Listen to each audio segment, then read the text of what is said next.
Hello, welcome to Revenant Reads. I'm Vin, and this is just an overall summary of my year of learning Latin.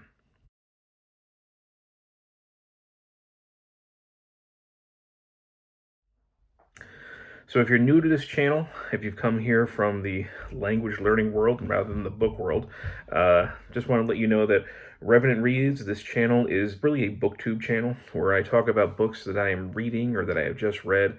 That's the main focus of this channel. I also started to take part in some language learning over the past year, and I especially wanted to learn Latin. I'll get into that in just a little bit.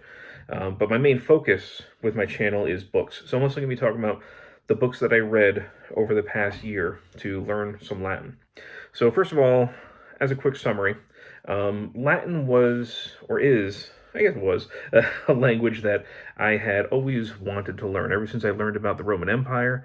And, Latin just has this dead language that still has a lot of influence today. I've always found fascinating. But every time when I was in school, I had the chance to learn Latin, it was basically taken away from me.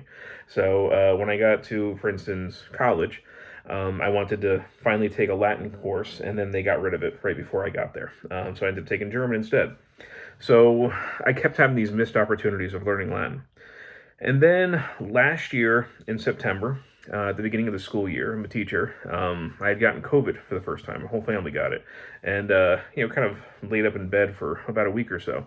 And it was a lot of me spending time on my phone, just kind of distracting myself and playing games.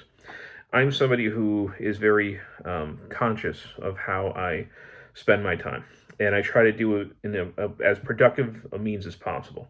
So as I was on my phone, I wanted to find more productive means to be playing on my phone. And I came across Duolingo, which, of course, some people using for years and they knew all about it, but it was new to me. And I saw that this language learning app had a free Latin course in it. And I thought, hey, it's a gamified app. So rather than playing mindless games on my phone, I can actually be learning some Latin like I've always wanted to do. So I started playing around with it, and then I started looking into ways of teaching myself Latin more and more. And I finally came across this book, which of course people who have learned Latin know this book very, very well. This is Lingua Latina, per se Illustrata, Familia Romana. Now I can't pronounce Latin really. My goal for learning Latin was to be able to read some Latin. That was always my goal. I was never looking to become fluent in it. I just wanted to sort of fill that void in my knowledge and maybe make some ancient texts, parts of antiquity more accessible to me. To be able to read something in the ancient language, I thought was a very desirable thing. It still is. So those were my sort of my motivations. I wanted also another window into the ancient world, into ancient Rome, to be able to read the actual language that they spoke. So all those things contributed to me wanting to learn Latin, and this source ended up being perfect for that, for all the things I wanted to do. So the entire book is in Latin. The only English is pretty much on the copyright page. Everything else is in Latin, and it begins with a very simple Latin, and it gets gradually more difficult as it goes. And essentially, as you go through the book, you can teach yourself more and more Latin. You'll be finding that you're reading more Latin. Now, it's not without its bumps in the road. So it starts off pretty easy, and you're essentially following a Roman family. And through their basic trials and tribulations, you're also following one of their escaped slaves. You follow a teacher for a little while, one of their sons, or both their sons actually. At one point, we follow a shepherd who's tending, sheep and trying to fight off a wolf. So all these things that take place mostly in the countryside of the Roman Empire. And so we are getting a window into what life was like for people during that time while also doing it through their language. And I just love that. I love the combination. I mean, that's exactly what I wanted to do, is be able to read in another language, this being ancient, and I'm also getting a history lesson at the same time. Now, after I made a video about this, about how I was beginning this process. It must have been last October or November. It was about a year or so ago, at least.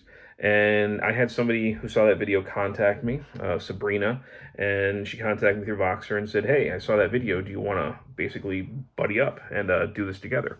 I said, "Yeah, absolutely. It'd be great to hold, each other accountable and to bounce ideas off each other." So we started doing that. We were reading every weekend. We'd read a new chapter, and then we would check in with each other and what we didn't understand, stuff we found interesting. Um, I was also I also had this along with it, a companion to Familia Romana. So this is written by Jeanne Marie Neumann, and essentially this is sort of a pedagogical companion here.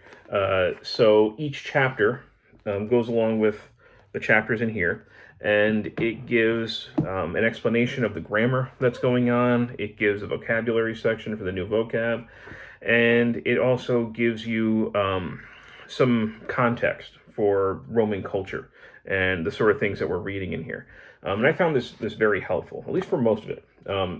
This is certainly going to be very helpful to somebody who understands the ins and outs of grammar and language. For somebody like me, who that stuff is very rusty, some of the stuff definitely I just kind of gleaned over and it went over my head. But I still found this very valuable overall as I was going through it. So we would together, Sabrina and I, we would read this. We would read the chapter that corresponds in this, and then for most of it also, we had another book going that relates to it all, part of the Lingua Latina, Colloquia Personarum. So after you have one of these chapters, you read the corresponding chapter in this, which it kind of feels like an A plot and a B plot. These are dialogues, and they are reinforcing some of the skills that were in here, and sometimes it's continuing storylines that we began in here, which is actually kind of cool. So you get to catch up with some of the people that were just kind of briefly introduced, and it just gives you a little extra practice. And these tend to be kind of funny, really entertaining. Sometimes there's a little bit of a punchline almost at the end. I know Sabrina and I, we both really enjoyed going back and forth through these. So within the first 3 months or so, I was doing these and also the Duolingo course. But within 3 months, I finished the Duolingo course. It is not comprehensive. I think it's a good way to kind of just get to know the language to a certain extent for free. Which is fine, and I think Duolingo does do a nice job of building up language learning habits, making sure that you're doing it every single day. But I had exhausted Duolingo pretty quickly. So within the first few months, I would finish the course already. It is not a long course. It can definitely be more robust and fleshed out. And then I continued doing Duolingo. I started just doing French, and I can talk about that at another point. Maybe at the end of the video, I'll talk a little bit about that. So after the Duolingo, it was really just these 3 resources that we were using. Now, this only goes to maybe a little bit over halfway through the book. So at a certain point, we had finished this, but there was still maybe about a third of this book left. And that's also when both Sabrina and I found this got just very difficult.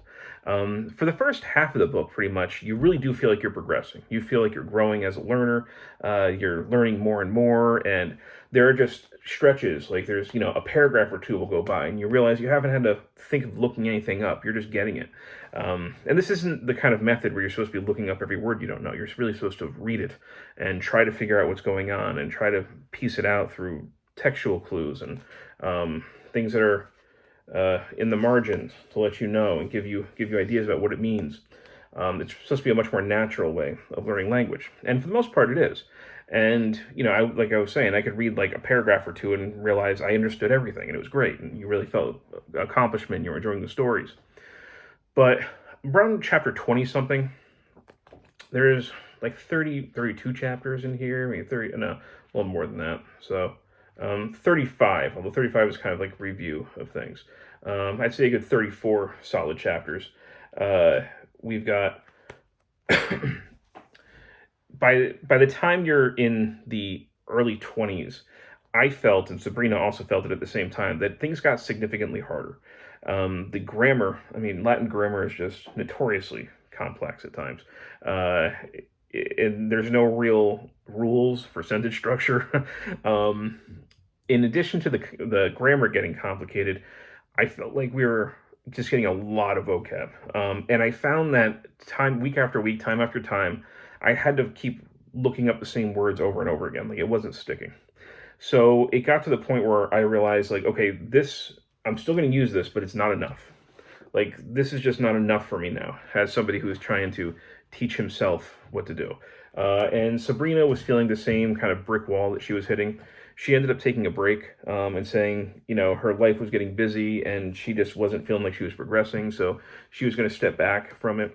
And I had said that I totally understood that, and I was sympathizing. I really was feeling the same kind of frustration. Like, it got to the point where I wasn't really looking forward to it on the weekend. I wake up early. I'd wake up before my kids were awake, and I would go through and I'd read through the Latin. It'd be a great way to kind of begin my Saturday morning. And it was just getting very long and tedious, and I just was not enjoying it, and I found myself wanting to put it off.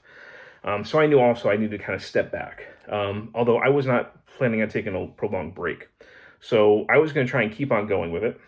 And I kind of did, but it was taking me a long time. I did end up taking something of a break, a little over a month. I had to step back from it.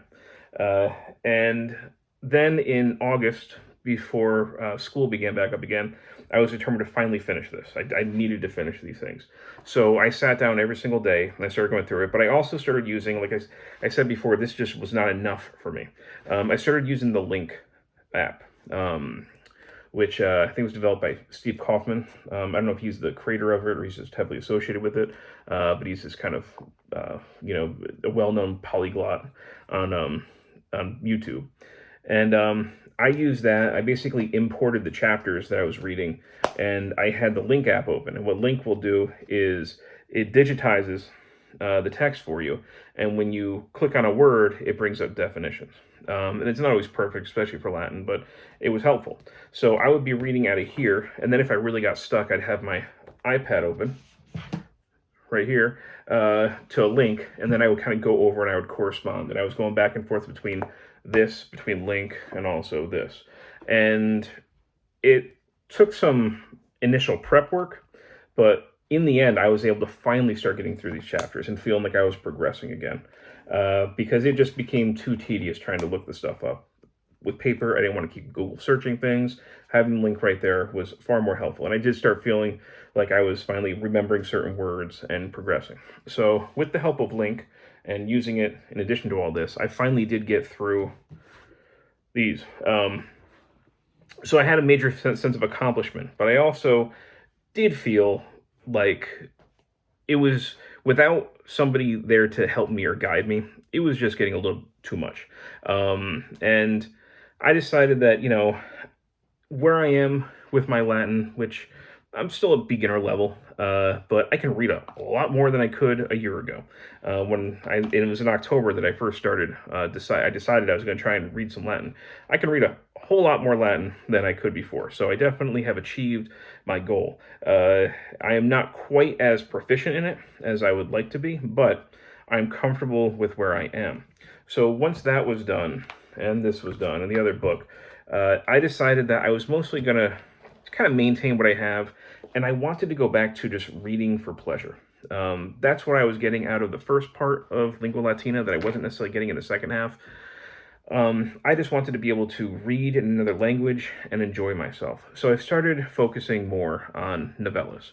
And I have a stack here of basically beginner level novellas that I can read with relative ease. There might be one or two words I come across that I'm not entirely sure about, but they're very easy to look up, and I can read just for fun.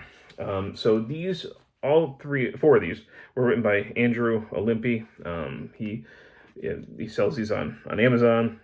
He's got various levels, and a lot of them are retellings, often very humorous, of Roman myths or legends or history. And I had a good time with these things. So the first one I read, I'm just going to very briefly talk about these. First one I read was Ego Polyphemus, which retells basically Greek mythology, the Cyclops that harasses Ulysses or Odysseus. So it was a while since I read this, but I remember this being very easy. This is like super easy to read and fairly humorous. No problem here. And you can see, I think Andrew kind of illustrates them himself, and they're fun. They're it's not high art, but it's definitely serviceable. And I read this one. This was about one of the sacred geese that were on Capitoline Hill, and it's Rome is under attack, and this goose tries to basically retrieve a magic scepter from a temple to try and help out the Romans, not realizing it's essentially a toilet brush from the latrines. Again, humorous little thing. There was Mercury, the terrible baby. So basically, the god Mercury, when he's a baby, is not really understanding what he's seeing, and he's trying to help people, and he makes things worse and worse. It's all the trouble that he gets into. Kid loses an arm, and people being attacked by Cerberus, and it's humorous. It's all light stuff. And you got this one, Lars, Romam, Odit.